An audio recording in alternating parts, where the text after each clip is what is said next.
Bien, mis hermanos, buenos días. Voy a pedirles me acompañen, por favor. Vamos a ir al libro de Hebreos nuevamente, al capítulo número 5 del libro de Hebreos.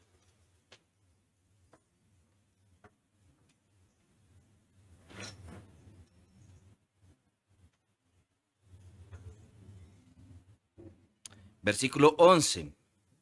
Hebreos capítulo 5, versículo número 11. Escuche lo que dice Hebreos capítulo 5, verso 11. Acerca de esto tenemos mucho que decir y difícil de explicar, por cuanto os habéis hecho tardos para oír. Porque debiendo ser ya maestros, después de tanto tiempo, tenéis necesidad de que se os vuelva a enseñar cuáles son los primeros rudimentos de las palabras de Dios. Y habéis llegado a ser tales que tenéis necesidad de leche y no de alimento sólido. Y todo aquel que participa de la leche es inexperto en la palabra de justicia, porque es niño. Pero el alimento sólido es para los que han alcanzado madurez, para los que por el uso tienen los sentidos ejercitados en el discernimiento del bien y del mal. Por tanto, dejando ya los rudimentos de la doctrina de Cristo, vamos adelante a la perfección, no echando otra vez el fundamento del arrepentimiento de obras muertas, de la fe en Dios, de la doctrina de bautismos, de la imposición de manos, de la resurrección de los muertos y del juicio eterno. Y esto haremos si Dios en verdad lo permite. Amén. Vamos a orar al Señor. Padre, debido, Señor, a la importancia de esta doctrina que trataremos el día de hoy, yo quiero rogarte, Dios, que tú seas obrando, Señor, particularmente en nosotros, en nuestros corazones y nuestras mentes, para que una vez que echamos nuevamente esta enseñanza, que nuevamente colocamos el fundamento de lo que es la fe cristiana, tú nos concedas, Señor de los cielos, por favor, el poder no solamente comprenderlo, sino aplicarlo a nuestra vida, que esto transforme nuestro ser, que transforme nuestra forma de vivir, que transforme, Señor, nuestra mente, la manera en la que observamos el mundo y en la que nos miramos a nosotros mismos, Señor. Por eso, Padre, yo quiero suplicarte debido a esto, que tu Espíritu de manera especial esté obrando en mis hermanos y en mí también, para que podamos, Señor, en tanto que entendemos esto, el poder, Dios, glorificar tu nombre y vivir para ti, para tu gloria y tu honra. En el nombre de Jesús, amén y amén. Bien, hermanos, recuerden que esto es una escuela dominical y por la amplitud de la doctrina, yo quiero invitarlo a que si usted no entiende algo de lo que yo voy a mencionarle, no tenga temor en levantar su mano. Yo me voy a detener un momento y vamos a explicar lo que tengamos que explicar. El día de hoy vamos a tratar con la segunda doctrina que es llamada por el autor de Hebreos como un rudimento de la fe cristiana. La primera de esas doctrinas que nosotros mencionamos fue la doctrina de Cristo, la cual observamos la semana pasada. Estos son una serie de siete doctrinas que son mencionadas por el autor de Hebreos, que yo pienso es Pablo. El autor de Hebreos trata esto como lo básico, lo fundamental. Esta es una confesión de fe, es decir, es una serie de doctrinas enumeradas y luego explicadas que vienen a convertirse en el pilar de la fe. Y aquí particularmente el autor de Hebreos está dándonos una serie de siete doctrinas, las cuales para él son el rudimento, lo que debería mínimamente entender cualquier cristiano. Cualquier persona que se identifique con la fe cristiana en cualquier área o ala, cualquier tradición o denominación dentro del cristianismo debería entender mínimamente estas doctrinas, porque el autor de Hebreos lo menciona como los rudimentos de la fe cristiana, los rudimentos de la palabra de Dios. Y la primera de estas fue la doctrina de Cristo que ya mencionamos antes, en la cual observamos a Cristo en el Antiguo Testamento como el profeta prometido. También lo observamos como el ángel de Yahvé o el ángel de Yahweh, o como lo traduce la Reina Valera, el ángel del Señor o el ángel de Jehová, el cual previamente a su venida se encuentra mencionado en el Antiguo Testamento. Observamos la afirmación de que a Dios nadie le vio jamás, lo que hace necesario el entendimiento claro de la doctrina de la Trinidad. Entonces, Después de mencionar esto, él dice que vamos adelante a la perfección y ahora menciona cómo es eso de ir delante a la perfección. Dice, no echando otra vez el fundamento del arrepentimiento de obras muertas.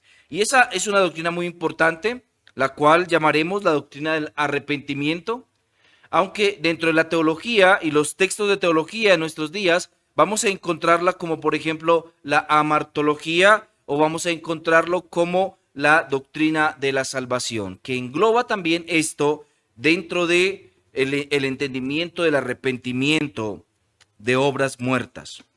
Ahora, esto nos obligará a pensar en tres cosas. Primero, pensaremos en la condición humana. Segundo, pensaremos en los frutos humanos. Y tercero, pensaremos en el arrepentimiento humano también. Veamos primeramente la condición humana. Pensar en el arrepentimiento de obras muertas implica entender con claridad una verdad que se encuentra en el corazón del cristianismo. Esta verdad es que todos los seres humanos nacemos muertos en nuestros delitos y pecados. Escuche eso. Estoy diciendo que todos los seres humanos venimos a la vida muertos. Y eso parece una contradicción, ¿no? Porque estamos viniendo a la vida, pero estamos viniendo a la vida con una condición judicial y natural que nos hace particulares frente a Dios y frente a los otros hombres. Esa condición natural se le llama naturaleza. Y algunos le llaman a eso naturaleza caída. Eso significa que todos los seres humanos, como diría por allá el salmista en el Salmo número 51, nosotros venimos al mundo en maldad. En maldad hemos sido formados. Es decir, que cuando el niño nace no es un angelito de Dios, sino que el niño es un pecador en potencia, que lo único que necesitará para mostrar lo que ya hay en su corazón, en su naturaleza, es tiempo. Cuando pase el tiempo, va a mostrar lo que ya había en su naturaleza, que era una condición caída. Él venía o vino al mundo con una condición apartada de su diseño original. El diseño original del hombre fue una naturaleza santa y perfecta, pura y sin tacha de contaminación. Pero luego, pasado el tiempo y con la caída de Adán, todos los seres humanos hemos sido transformados en nuestra naturaleza. La naturaleza caída de Adán le ha traspasado a todos los seres humanos de tal manera que todos nacen pecadores por naturaleza. Aunque todavía no tengan el tiempo para manifestar de manera consciente su actuar contrario a Dios y pecaminoso, sin embargo, de forma inconsciente ya están practicando el pecado. El ser humano nace con una naturaleza inclinada al mal, aquello que no ha sido para lo que Dios lo diseñó, aquello que no le agrada al Señor. Esa naturaleza caída viene al hombre transmitida de uno a otro, de generación en generación, a causa de la condición en la que el hombre nació.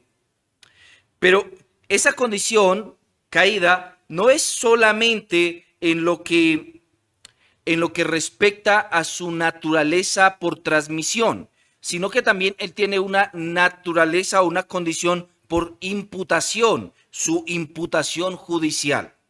Es decir, que cuando Adán peca, queda firmada el acta de decretos contra él. Gálatas nos lo menciona por allá en el capítulo 3, diciendo que al venir a Cristo, el acta de decretos que había sido impuesta ha sido destruida o quitada. Es decir, que Dios, además de transmitir esta condición a Adán por causa de su pecado y él transmitirla a todos los seres humanos, también dejó un acta judicial firmada en contra de la raza humana a causa de su caída. Gracias, mi hermano.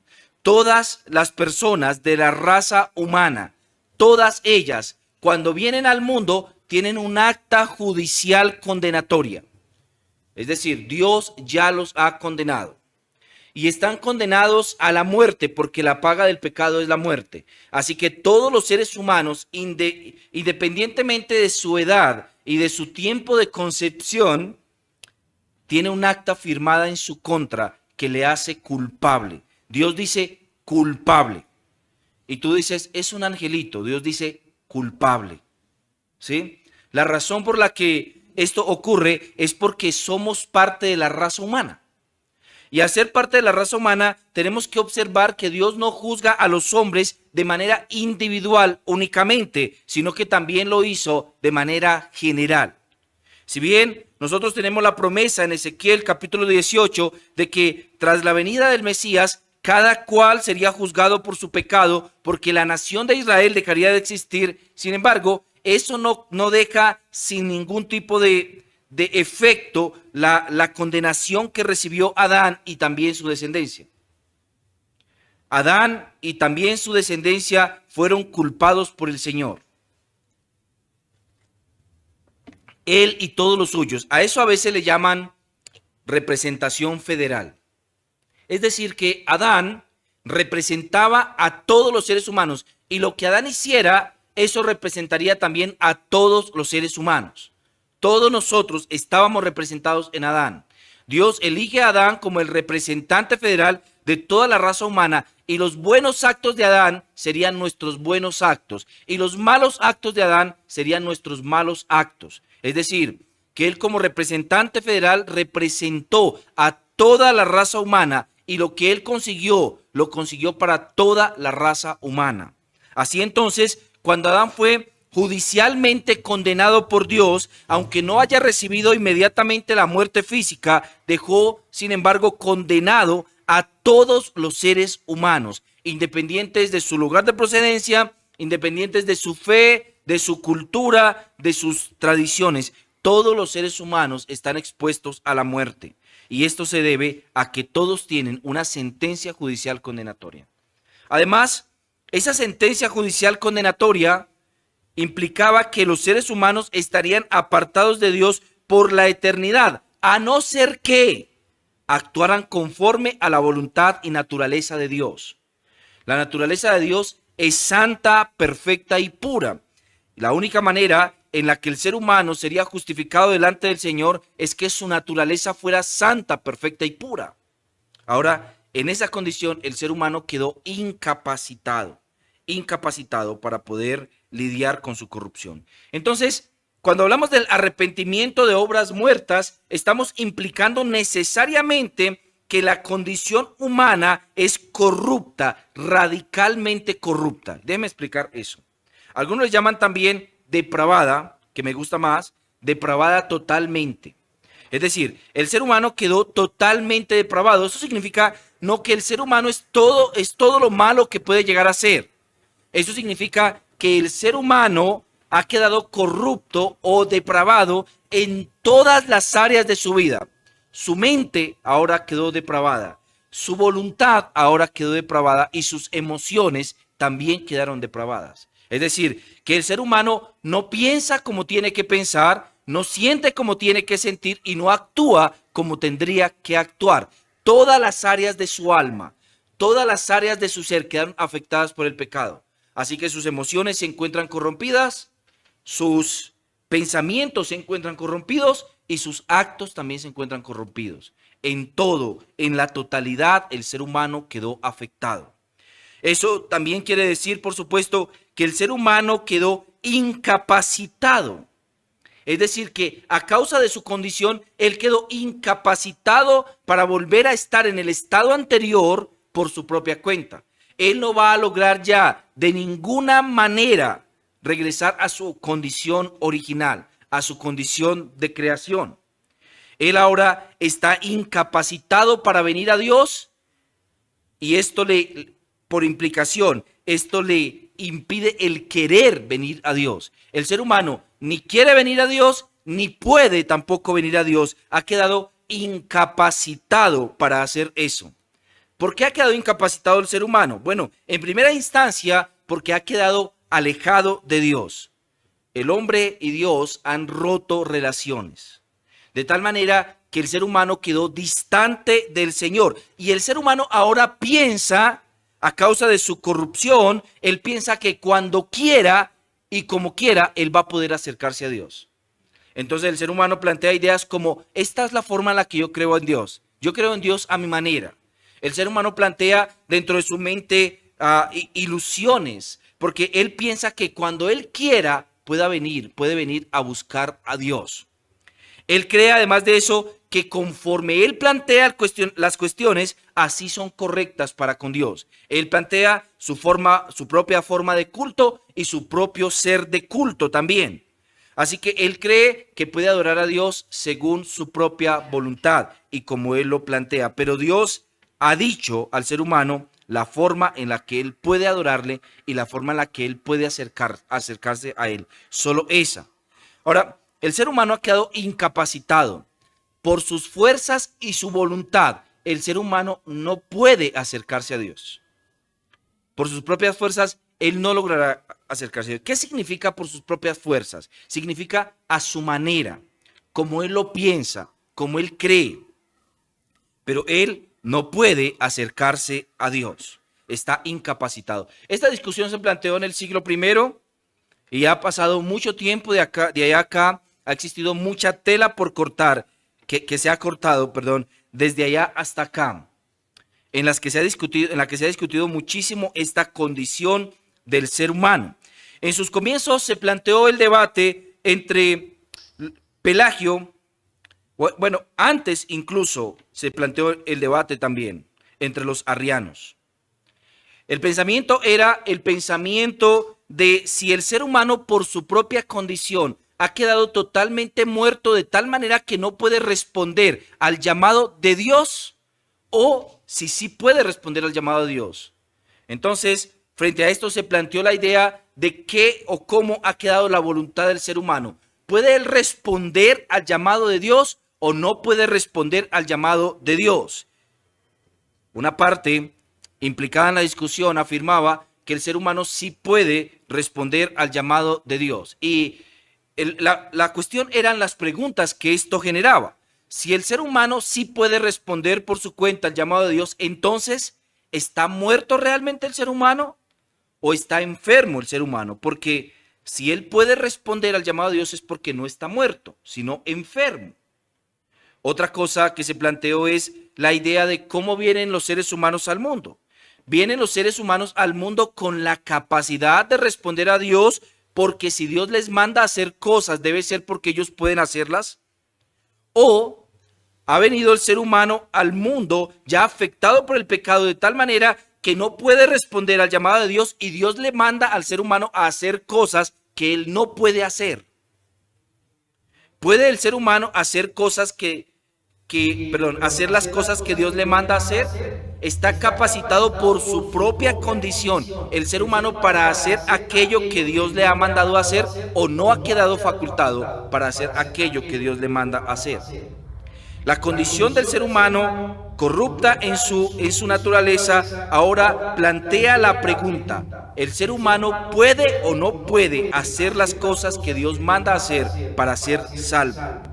Entonces, la implicación primera, o la afirmación primera, perdón, que planteaba la idea de que el ser humano podía responder al llamado de Dios por su propia naturaleza, también tenía en ella, en dicha afirmación, implicaciones importantes, como por ejemplo, que entonces el ser humano nace santo o nace bueno en su condición natural. Y luego, entonces el mundo y la corrupción del mundo es la que pervierte a ese ser humano. Ese fue el planteamiento de los arrianos. La iglesia como un todo rechazó tal idea y afirmó de que el ser humano en su propia condición no puede acercarse a Dios, porque su voluntad está caída y está incapacitado para poder buscar al Señor. Entonces, el ser humano incapacitado para buscar a Dios tiene que estar incapacitado desde el momento de su concepción.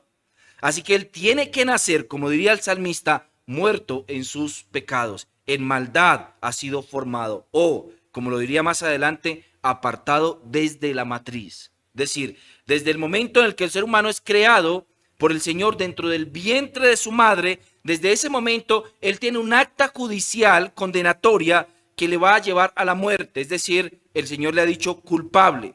¿Cuál es la razón? Perteneces a la raza humana, una raza caída en el primero de sus de sus criaturas, en la primero de sus representantes, en Adán.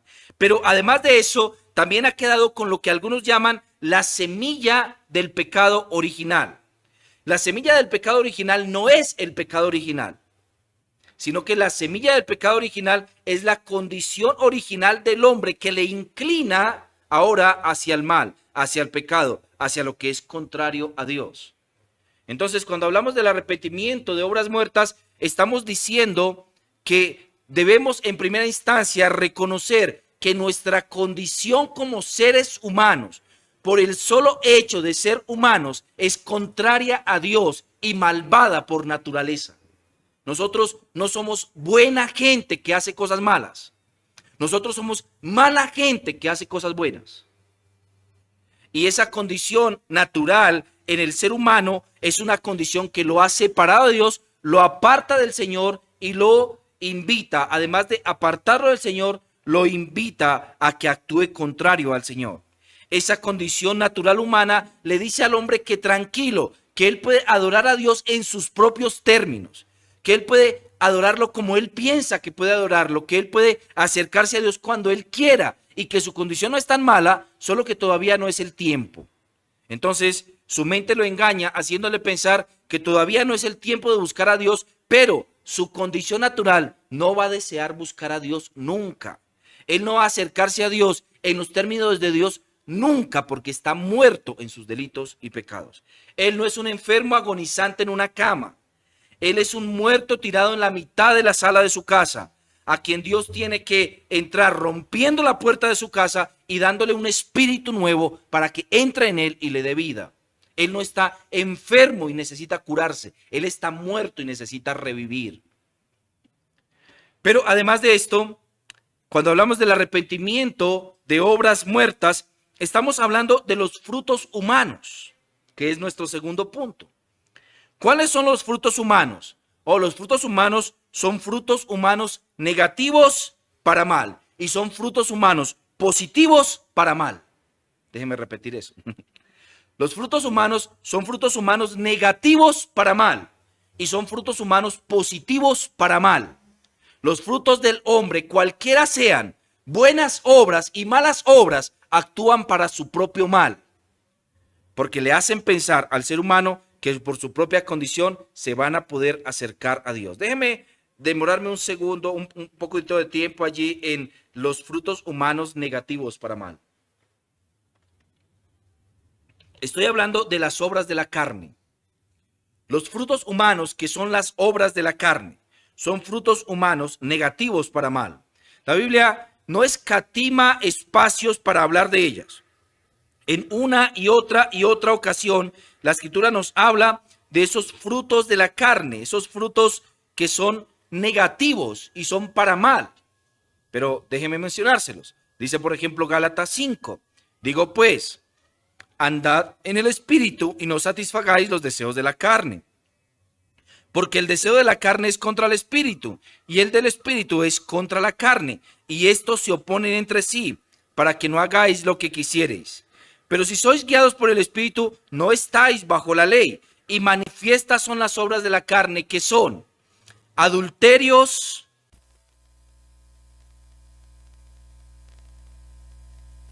idolatría, hechicerías, enemistades, pleitos, celos, iras, contiendas, disensiones, herejías, envidias, homicidios, borracheras, orgías y cosas semejantes a estas, acerca de las cuales os amonesto, como ya os lo he dicho antes, que los que practican tales cosas no heredarán el reino de Dios. ¿Nota? No es que él esté dándonos un concepto general, está siendo lo suficientemente detallados como para que entendamos cuáles son los frutos que da el ser humano, los frutos de la carne, frutos que por supuesto son para mal, frutos que son para mal. No es el único lugar. Pablo, en muchas de sus cartas, casi en todas ellas, hace un listado de los frutos de la carne o de los frutos negativos que produce el ser humano. En muchas de estas, él hace o muestra detalles particulares que nos deja a nosotros observar que el mundo se encuentra caído. El mundo se encuentra caído. Nosotros no tenemos en nuestras propias fuerzas la capacidad para obrar de acuerdo a lo que a Dios le agrada. El ser humano no puede agradar a Dios, aunque haga buenas obras, él no agrada a Dios. Dios no mira sus obras y dice, wow, mira qué bueno lo que hizo esta persona. ¿No? Para Dios, cualquier obra del ser humano, a causa de que proviene del ser humano, es una obra abominable. El Señor no se agrada de ninguna de las obras del ser humano, aunque sean buenas obras. ¿Por qué? Porque provienen de una raza humana caída, que Él hizo a su imagen y semejanza, la hizo perfecta, la hizo buena, la hizo santa, la hizo pura, y ella se corrompió. Siendo la imagen de Dios, el que mostraría el reflejo del Dios invisible, termina mostrando obras contrarias a las que hace el Dios invisible, por lo cual Dios abomina las obras de los hombres, porque el hombre fue hecho a su imagen, y ahora cuando él actúa contrario a la naturaleza de Dios y a su voluntad, él está diciendo que Dios es así, y eso no es cierto. Dios no es así. Dios no es un adúltero, Él no es un fornicario, Él no es un hechicero, Él no es un envidioso. Así que el ser humano entonces desagrada al Señor en cualquiera de sus obras que hace. ¿Por qué? Porque no son conforme a la voluntad de Dios. Ahora, Pablo no gasta poco espacio en hablar de esto, porque él está pensando en lo que el ser humano hace. Por ejemplo, en Romanos capítulo 1, él dijo que los seres humanos cambiaron la gloria del Dios incorruptible en semejanza de imagen de hombre corruptible. Es decir, lo vieron como otro ser humano.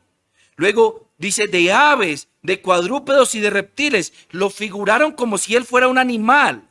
Y dice, por lo cual Dios los entregó a la inmundicia en las concupiscencias de sus corazones, de modo que deshonraron entre sí sus propios cuerpos. ¿Qué significa eso?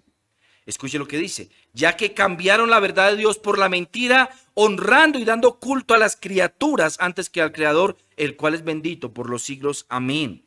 Por esto Dios los entregó a pasiones vergonzosas, pues aún sus mujeres cambiaron el uso natural por el que es contra naturaleza. Y de igual modo también los hombres, dejando el uso natural de la mujer, se encendieron en su lascivia unos con otros, cometiendo hechos vergonzosos hombres con hombres y recibiendo en sí mismos la retribución debida a su extravío.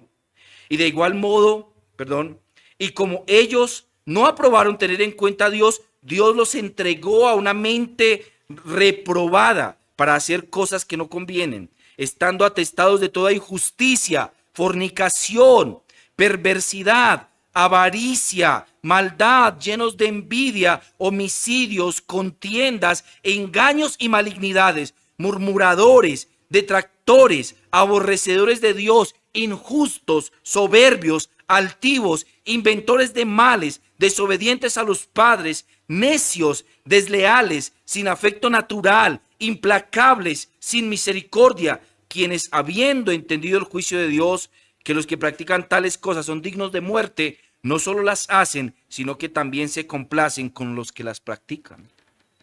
No, Pablo no nos deja lugar a la duda respecto a lo que significa la mente humana, acerca de lo que es la condición humana, esa nueva condición caída, su naturaleza caída.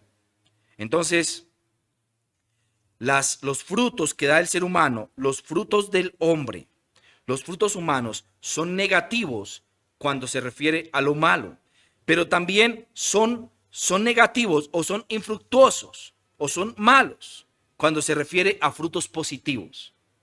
Y esto es lo que es más difícil para el hombre poder entender, porque él está intentando ganarse su propia justicia. Él está intentando salvarse por su propia cuenta, a su manera. Él está intentando volverse a Dios según sus propios términos. Entonces, los frutos positivos también son malos. Los frutos positivos también son malos. Ahora déjeme acercarme a algunos pasajes de la Biblia que nos dejan saber efectivamente que aún los frutos positivos también son malos. En Efesios, en el capítulo número 3 de Efesios, Pablo nos dice esto. Dice, perdón, déjenme que me equivoqué.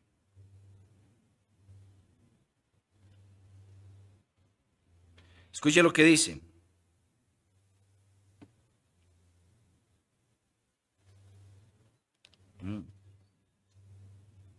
Perdón, es que me equivoqué en mi cita. Capítulo 2. Efesios capítulo 2, verso 1. Dice, y Él os dio vida a vosotros cuando estabais muertos en vuestros delitos y pecados, en los cuales anduvisteis en otro tiempo, siguiendo la corriente de este mundo, conforme al príncipe de la potestad del aire, el espíritu que ahora opera en los hijos de desobediencia, entre los cuales también todos nosotros vivimos en otro tiempo, en los deseos de nuestra carne, haciendo la voluntad de la carne y de los pensamientos. Y éramos por naturaleza hijos de ira, lo mismo que los demás. Pero Dios, que es rico en misericordia, por su gran amor con que nos amó, aun estando nosotros muertos en pecados, nos dio vida juntamente con Cristo. Por gracia sois salvos. Y juntamente con Él nos resucitó, y asimismo nos hizo sentar en los lugares celestiales con Cristo Jesús, para mostrar en los siglos venideros las abundantes riquezas de su gracia, en su bondad para con nosotros en Cristo Jesús. Porque por gracia sois salvos, por medio de la fe, y esto no de vosotros, pues es don de Dios, no por obras, para que nadie se gloríe.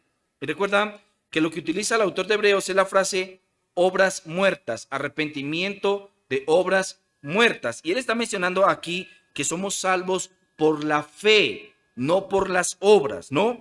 Sois salvos por gracia, por medio de la fe, y esto no de vosotros, pues es un don de Dios, no por obras, para que nadie se gloríe. ¿Qué está diciendo él? Está diciendo que las obras, aunque sean buenas, no pueden traer a nadie a la salvación. ¿Por qué? Porque la salvación es por fe. Pero déjeme, por favor, acercarme a Romanos nuevamente, al capítulo número 3 de Romanos.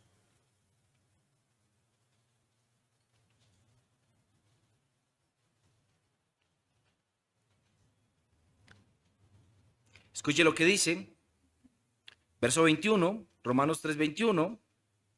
Escuche lo que dice, pero ahora, aparte de la ley, refiriéndose a los 10 mandamientos y al cumplimiento de los 10 mandamientos, se ha manifestado la justicia de Dios, testificada por la ley y por los profetas, la justicia de Dios por medio de la fe en Jesucristo, para todos los que creen en él, porque no hay diferencia, por cuanto todos pecaron y están destituidos de la gloria de Dios, siendo justificados gratuitamente por su gracia mediante la redención que es en Cristo Jesús, a quien Dios puso como propiciación por medio de la fe en su sangre para manifestar su justicia a causa de haber pasado por alto en su paciencia los pecados pasados, con la mira de manifestar en este tiempo su justicia, a fin de que Él sea justo y el que justifica al que es de la fe de Jesús. ¿Dónde pues está la jactancia? Queda excluida. ¿Por cuál ley? ¿Por las obras? No, sino por la ley de la fe. Concluimos pues que el hombre es justificado por fe sin las obras de la ley. ¿Es Dios solamente Dios de judíos? ¿No es también Dios de los gentiles? Ciertamente también de los gentiles, porque Dios es uno, y el que justifica por la fe a los de la circuncisión y por medio de la fe a los de la incircuncisión. Luego, ¿por la fe invalidamos la ley? En ninguna manera, sino que confirmamos la ley. Mira, el argumento de Pablo entonces es que ninguna obra del ser humano, aunque fuera un ser humano que cumpla los mandamientos de Dios, lo llevará a la salvación. ¿Por qué? Porque la justicia de Dios justifica a aquel que es de la fe en Cristo Jesús. Así que una persona no puede ser considerada justa delante de Dios sino a través de la fe en Cristo Jesús. Ninguna obra del ser humano lo va a lograr hacer justo delante del Señor. Déjenme les cito dos pasajes, no los busquen. Por ejemplo, Hebreos también dice que nadie puede agradar a Dios sin fe. Dice que sin fe es imposible agradar a Dios. Wow, o sea que sea lo que sea que yo haga, cualquier obra que yo haga, si no la hago con la fe en Cristo, no es agradable delante de Dios. O lo que diría el profeta, que la mejor obra de los hombres es como un trapo de inmundicia delante de Él. La mejor de las obras de los hombres sigue siendo un trapo de inmundicia delante de Dios. Así que el ser humano en su condición solamente puede dar frutos malos negativos y frutos malos positivos. En cualquier forma son frutos malos. Dios no considera ninguna obra de los hombres, ni donar su corazón, ni dar mercados a los pobres, ni ayudar a sus padres o honrar a sus padres, ni cosa similar puede ser agradable delante de Dios, a no ser que se haga a través de la fe en Cristo Jesús. Ahora, esto es lo que dice entonces Pablo, y me permite llegar a mi tercer punto, el arrepentimiento humano. Esto es lo que dice Pablo. Pablo decía en Efesios, efectivamente, que nosotros no somos salvos por las obras, sino por la gracia. Y somos salvos por gracia por medio de la fe. Pero aunque él decía que somos salvos no por obras, él decía que somos salvos para obras. Escuche cómo lo continúa diciendo. Porque por gracia sois salvos por medio de la fe, y esto no de vosotros, pues es don de Dios, no por obras para que nadie se gloríe. Porque somos hechura suya, creados en Cristo Jesús para buenas obras, las cuales Dios preparó de antemano para que anduviésemos en ellas. Es decir, nadie puede ser salvo por obras, pero sí es salvo para obras. Somos salvos para obrar conforme al carácter de nuestro Dios. Así que, claro, no es que las obras o la ley no sirva de nada. Al contrario, como Pablo decía, esto confirma la ley. Cuando somos salvos, cuando venimos a la salvación, entonces ahora nuestras obras son vistas agradables delante de Él cuando hemos puesto nuestra fe en Cristo Jesús. Entonces ahora cualquiera de las obras que hacemos ahora sí sirven para algo. Ahora cualquiera de las obras que hacemos sirven para confirmar el llamado y la salvación que hemos recibido de antemano ya de parte del Señor. Por eso Cristo decía que por sus frutos los conocerán. ¿Por qué? Porque aquella persona que ha venido a la fe, que ha creído en Cristo, es salvo para buenas obras. Ahora, es salva para mostrar la salvación de Dios a través de su propia vida. Así entonces, estamos hablando de dos cosas. Primero, de cuál es la condición humana por la que tenemos que arrepentirnos, de cuáles son los frutos humanos que intentan salvarse por sus propias obras. Y ahora veremos el arrepentimiento humano. El arrepentimiento humano nos muestra que el ser humano requiere y puede cambiar su naturaleza. Hace un momento hablamos de la naturaleza caída que recibimos de Adán, porque él nos representó. Pero también tenemos que hablar del arrepentimiento.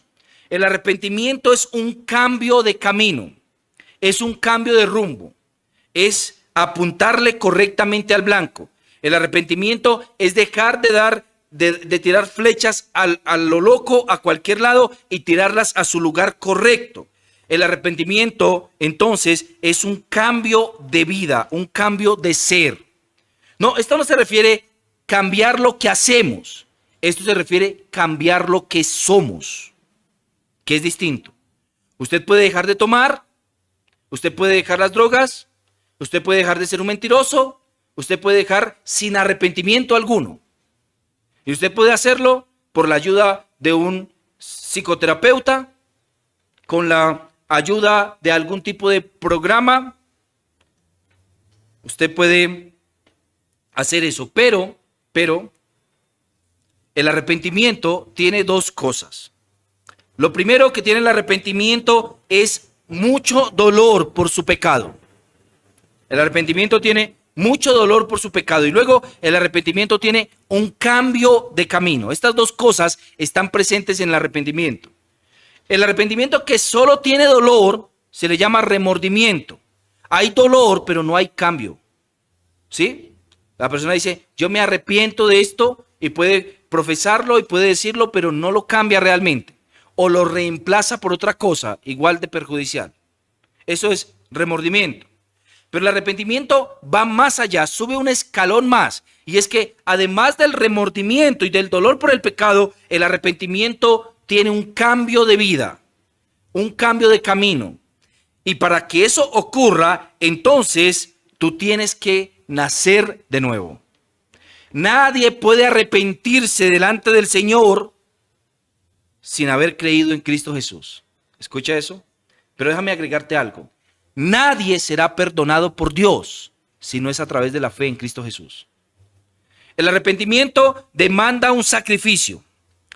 Para que una persona deje de ser considerada impía e inicua y pase a ser considerada justa, alguien tiene que pagar por el pecado de esa persona que es declarada justa. Para que Dios diga, te perdono de tus pecados, o tus pecados te son perdonados, alguien tuvo que pagar por sus pecados, porque Dios es juez también. Él es el juez del mundo. Él es el Elión. Él es el eterno. Él está sentado sobre el círculo de la tierra. Él no tendrá por inocente al culpable. Así que Él no va a decir, mira, te duele eso, ya tranquilo, relájate, sigue adelante. Eso no lo va a decir nunca el Señor. El Señor tomará y castigará el pecado de esa persona que se encuentra arrepintiéndose para poder considerar a esa persona ahora justa. Y eso no puede pasar sin Cristo. Así que de repente una persona dentro de su vida puede haber rezado 1000 Padres Nuestros, 5000 Ave Marías, haber subido de rodillas a Monserrate, haberse flagelado con un látigo, haber hecho todo lo que lo dijeran, haber dado la mitad de sus bienes, haber sembrado, pactado o hecho lo que quisiera. Si esa persona no ha venido a creer en Cristo de corazón, su pecado no le es perdonado. ¿Por qué? Porque no hay una víctima que está siendo castigada por él. No hay alguien en quien se está castigando su pecado. Es que para nosotros poder ser perdonados, nuestro pecado tiene que ser castigado en alguien. Dios ha estipulado que el pecado de sus hijos sea castigado en su Hijo unigénito. Que el pecado de sus hijos adoptivos, nosotros, fuera castigado en su Hijo unigénito. Y Él toma y carga todo nuestro pecado y lo lleva sobre Cristo y lo coloca sobre Cristo de tal manera que Cristo paga el precio.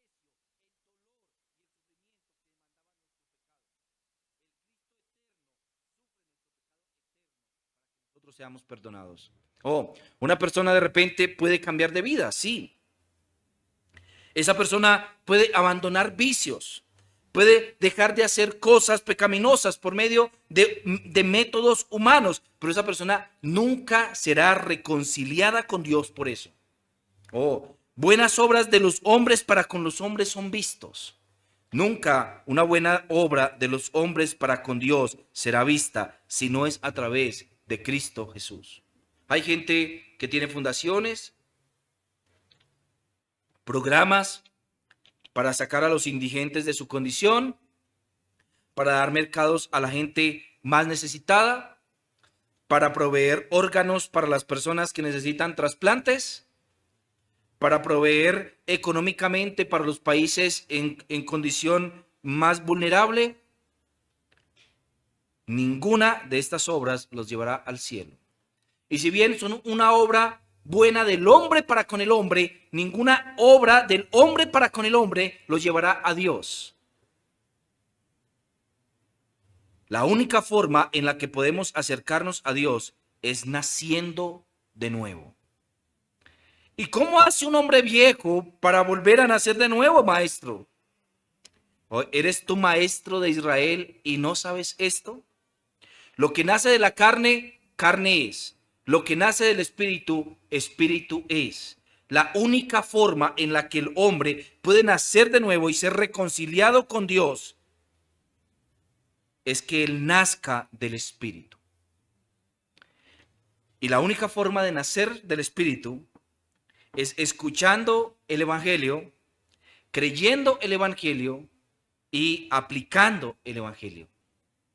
El evangelio te dice que Cristo Jesús, el Hijo de Dios, Dios de dioses, como él dice, Dios de Dios, dice el credo niceno-constantinopolitano.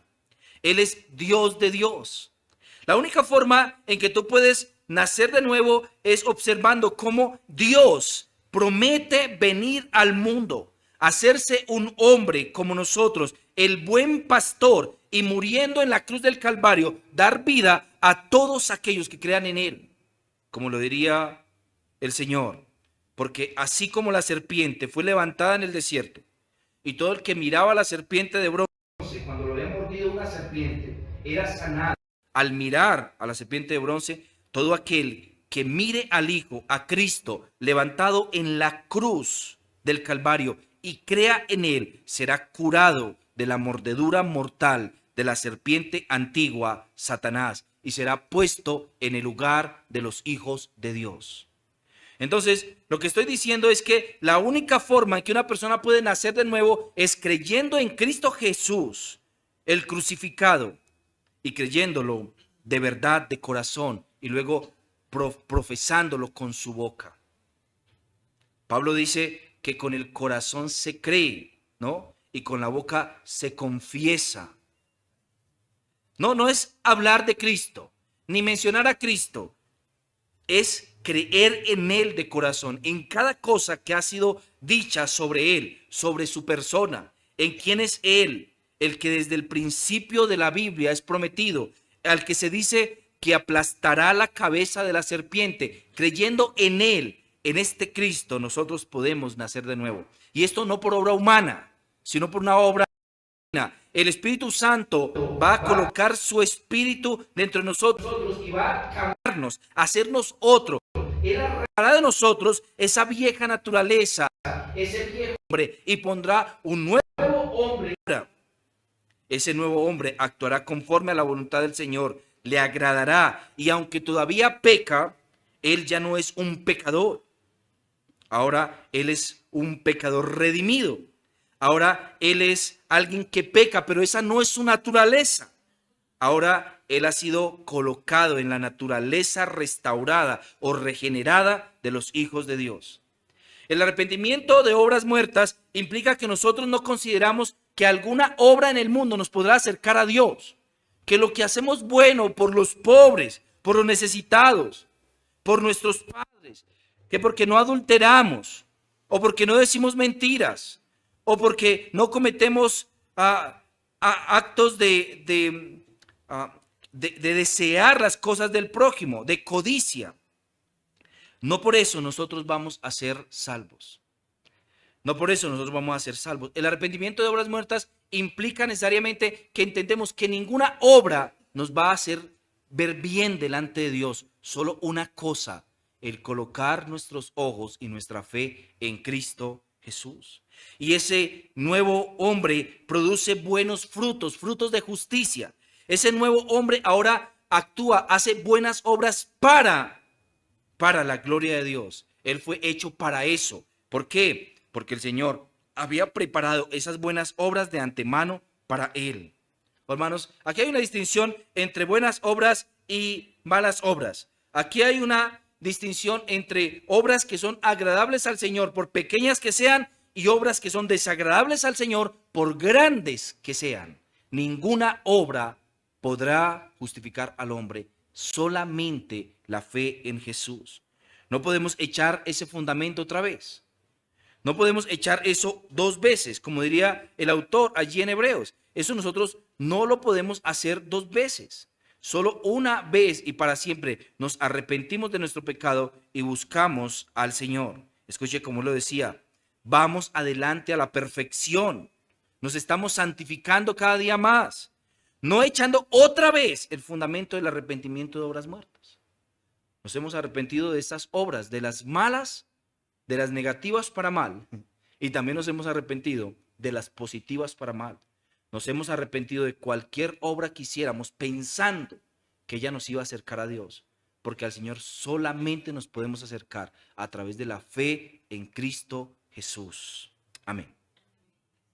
Bien, mis hermanos. Preguntas. ¿Clarísimo?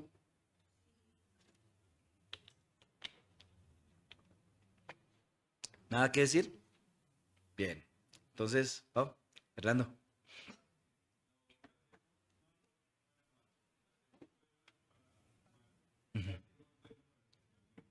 solamente aquello que hacemos con fe en Cristo Jesús. Escucha, como lo menciona Hebreos en el capítulo 10, por allá él dice que sin fe es imposible agradar a Dios. Eso implica que sí hay una forma posible de agradar a Dios y es haciendo las cosas que hacemos, no para ganarnos nada, sino como fruto de haber venido a creer en Cristo. Aquel que ha venido a creer en Cristo, cualquiera cosa que haga, buena, ¿no? Buena, va a agradarle a Dios. ¿Por qué? Porque ya no es algo que proviene de la naturaleza humana caída, sino que proviene de nosotros por la fe en Cristo Jesús. Eso es agradable para el Señor.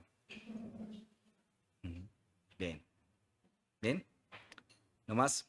Bien, entonces oremos, hermanos, y vamos a subir a tomar cafecito. Bien. Padre, déjanos darte muchas gracias, Señor, por tu palabra. Gracias porque tú nos has dado el don del arrepentimiento. Esto no viene de nosotros, sino que viene de ti, Señor.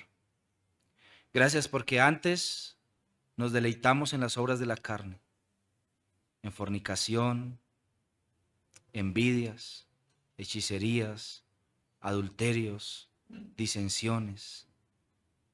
Pero ahora, Señor, nosotros luchamos contra la carne. Si bien nos queda una vieja naturaleza remanente, sin embargo nuestra nueva naturaleza se impone y deseamos agradarte, Señor. Y deseamos hacerlo no por nosotros ni para recibir gloria a nosotros, sino como una respuesta a la gran bondad que has tenido de salvarnos, de traernos a ti, Señor. Padre, gracias, porque no te estábamos buscando tampoco. Cuando tú nos hallaste, nosotros vivíamos muertos en delitos y pecados, caminando nuestro camino, siguiendo nuestra vida según nosotros mismos pensábamos, pero ahora, Señor, nosotros venimos a buscarte, no porque fuera nuestro anhelo, porque estábamos incapacitados y tampoco lo deseábamos, sino porque tú decidiste alcanzarnos por gracia, gratuitamente nos has traído, Señor, hasta ti. Ahora podemos acercarnos a ti recordando lo que antes éramos. Y lo recordamos no para gloriarnos de eso, sino para vergüenza lo recordamos, Señor. Caminamos lejos de ti, envueltos, Señor, en los círculos de este mundo. Pero ahora, Señor, por ti estamos acá, Señor. Glorifícate, Señor, en nosotros. Glorifícate en nuestra vida y concédenos, Rey de Gloria, por favor, el que podamos acercarnos más y más a tu Hijo. Haznos más como Cristo. Afírmanos en la fe y déjanos crecer más y más para ti, para tu gloria y tu honra, Señor. Amén y amén.